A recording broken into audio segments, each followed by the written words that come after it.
In this video, I'm going to be talking about how you can go about building out a fully fledged app, meaning front end, back end, authentication to where you can sign in using Google or Facebook, and you can do so by just having a command of the English language.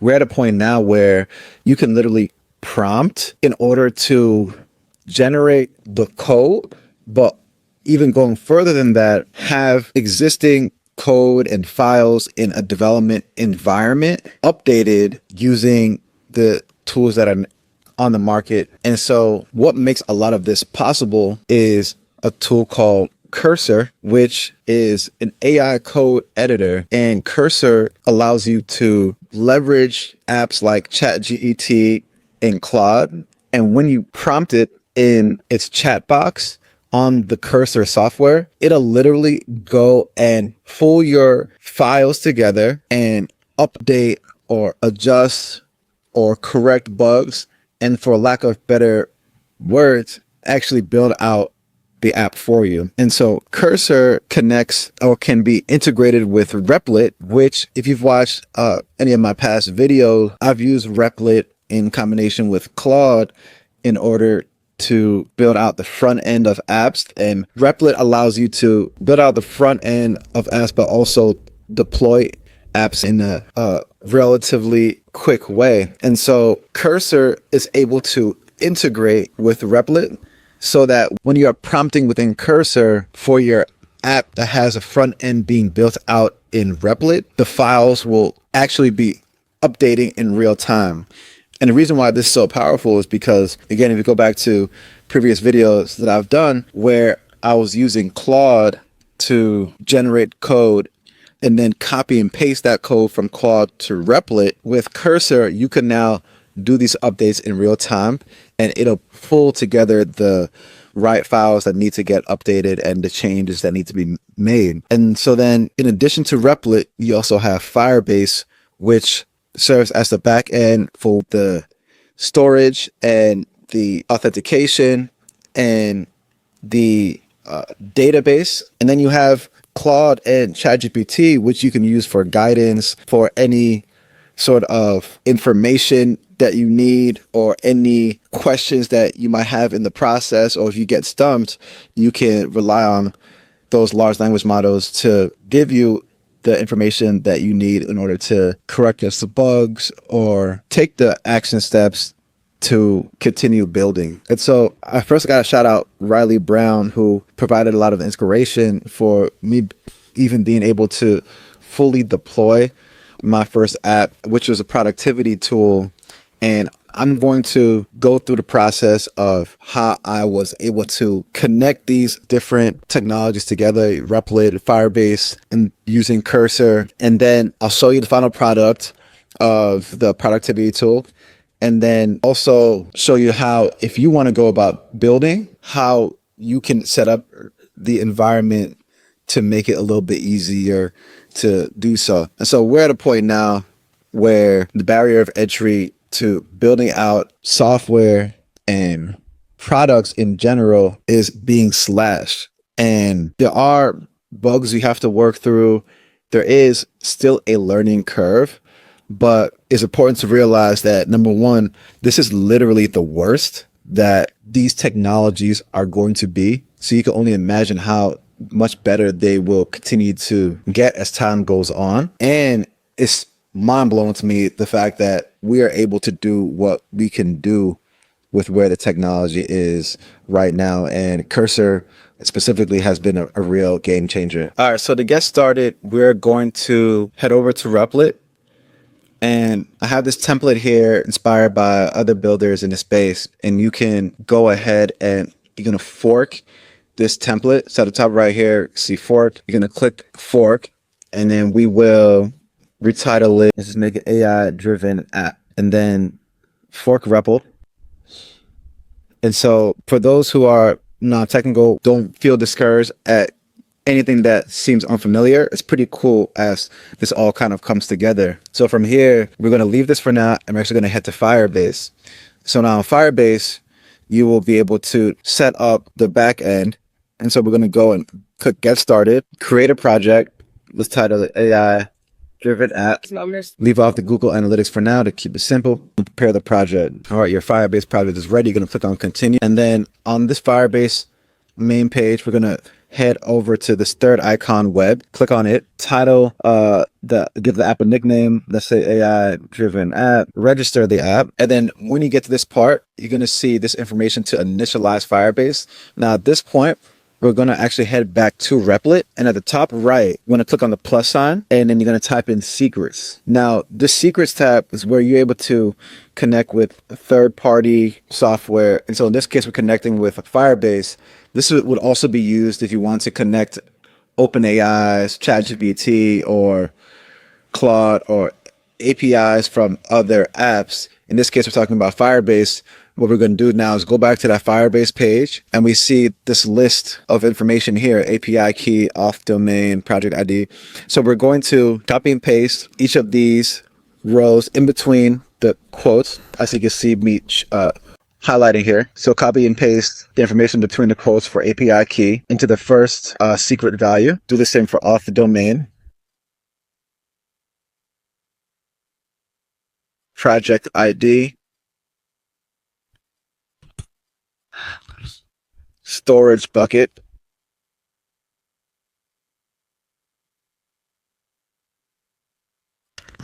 messaging sender ID,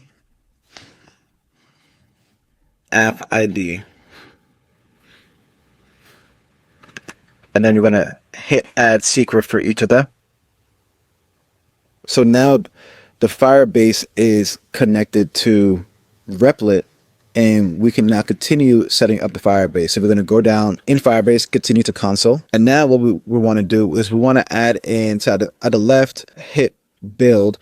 We want to add in authentication for sign-in, Firestore database, which is where our database will be. And then we also want to add in storage. And storage would be for if you're uploading images or videos. And so we're going to start with Firestore database. Click on that.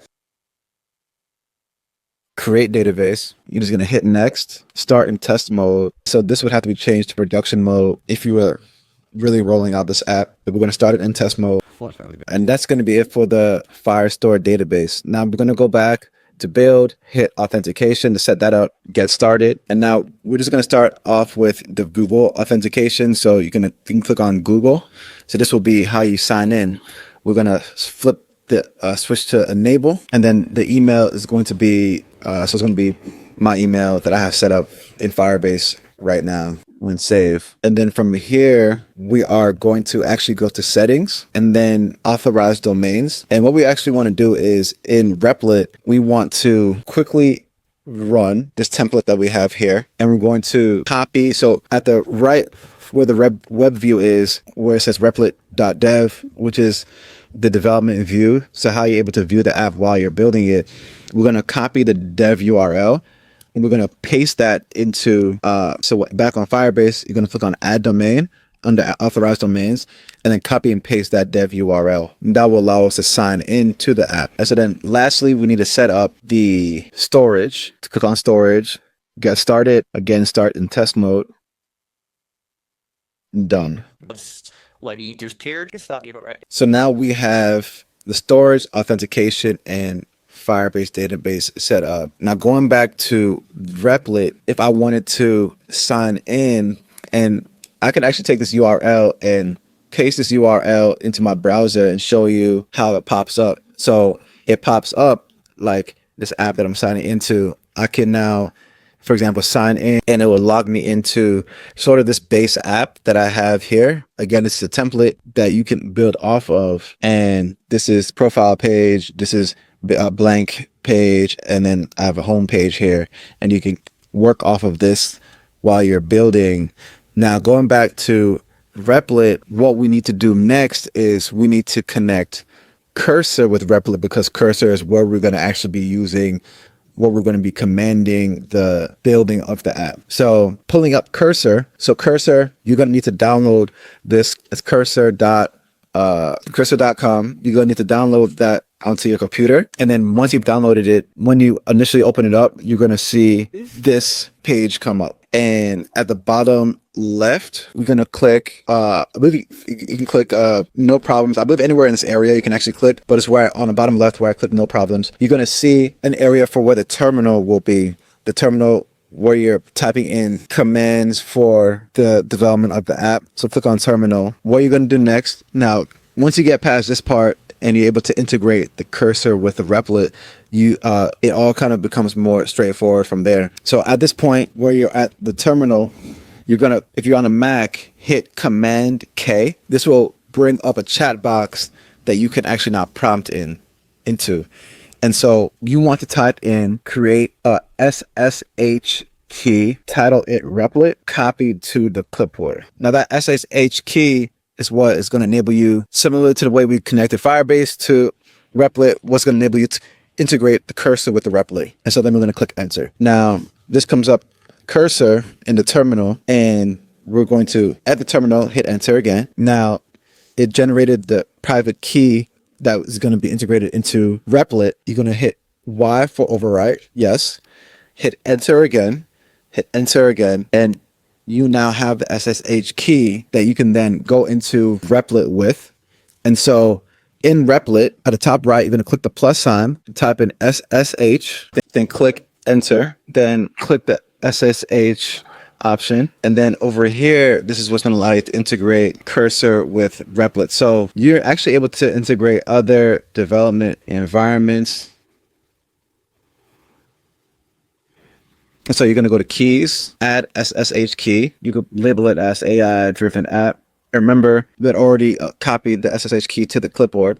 So we're just going to paste it here, add SSH key, and then we're going to go to connect at the very bottom, the shell command. We're going to copy that. We're going to go back to cursor, and then at the very top, we're going to hit open with SSH. Copy and paste that shell command, and I'm going to hit add new SSH host. And then we're going to copy and paste into this box that same shell command, hit enter. And then the first option we're going to click, and at the bottom left, you see host added. We're going to hit connect. And now it's setting up the host within cursor, which is now going to help integrate cursor with Replit. You see here it says, are you sure you want to continue? He's going to press continue. We think those in worms. So then from here, we're going to click open a folder. And the folder we're going to open is the AI driven app, which is what is within Replit.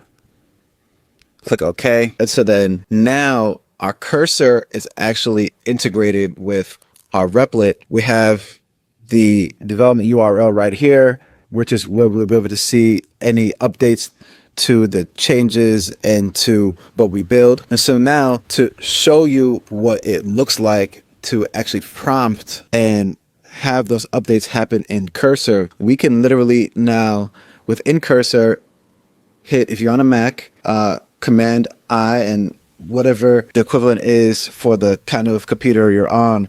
But we can now say something like, let's say you wanted to build out a CRM for an events company. You could say something like, help me transform this application to a CRM, and for the parentheses, customer management software, to where I can store all of the attendees and contacts who come to my events. Make the color green, yellow. And then if you, from here, hit Command Shift Return, again, we're talking on Mac, it'll actually take all of your files or whichever files need to be updated and actually go ahead and update those files. And this is using the cursor composer, which is what enables you to do so. And so you'll see in the background here, it going into these files. So went into your contacts, or created a contacts list, created a forms list, and then it's updating the color scheme and it's actually making these changes to the app. Now, if you click on save all, it'll show you the updates that it will make. So, okay, we came up with the error here. So what we can do is we'll copy and paste that error back into Cursor and say this error came up. And it will also now go through the process of debugging the app as well. So in this case, it's saying you need to install these particular packages. So you can copy and paste right here, this npm install Firebase, go to Replit, and then in the shell at the bottom right, paste that npm install Firebase.